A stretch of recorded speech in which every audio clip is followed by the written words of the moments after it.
অপরাধীদের সাজা দিতে আন্তর্জাতিক অপরাধ আদালত আইসিসিকে বাধার সঙ্গে রীতিমতো হুমকি দিচ্ছে মার্কিন প্রশাসন। এছাড়া আইসিসিকে তাদের প্রতিষ্ঠা দলিল সংশোধন করার চাপ দিচ্ছে দেশটি। তবে এমন পদক্ষেপের নেপথ্যে মূল রহস্যটা আসলে কি?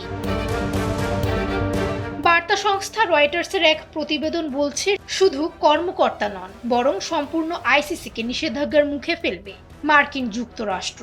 ট্রাম্প প্রশাসনের এক কর্মকর্তা নাম গোপন রেখে জানান, আইসিসি যদি যুক্তরাষ্ট্রের এই দাবি, গাজা যুদ্ধ নিয়ে ইসরায়েলি নেতাদের বিরুদ্ধে তদন্ত বাতিল এবং আফগানিস্তানে মার্কিন সেনাদের কর্মকাণ্ড নিয়ে পূর্ণ তদন্ত আনুষ্ঠানিকভাবে বন্ধ করার দাবি না মানে, তাহলে অন্যান্য আরও আইসিসি কর্মকর্তাদের ওপর নিষেধাজ্ঞা দেওয়া হতে পারে। এমনকি আদালতকেও সরাসরি নিষেধাজ্ঞার আওতায় আনা হতে পারে।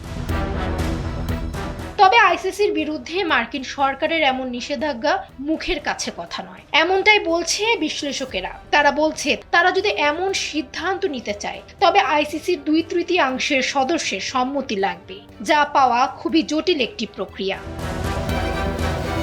আইসিসিকে মার্কিন সার্বভৌমত্বের ওপর হস্তক্ষেপকারী উল্লেখ করে আসছে যুক্তরাষ্ট্র। তাই তো শেষমেশ এবার আন্তর্জাতিক আদালতের ওপর নতুন নিষেধাজ্ঞার হুমকি দিয়ে বসলো ট্রাম্প প্রশাসন।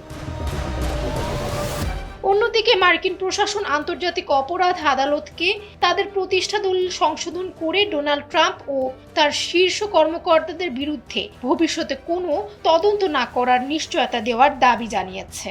কেননা মার্কিন প্রশাসনের আশঙ্কা, 2029 সালে ট্রাম্পের মেয়াদকাল শেষ হলে তার আইসিসিতে বিচার প্রক্রিয়া শুরু করা হবে।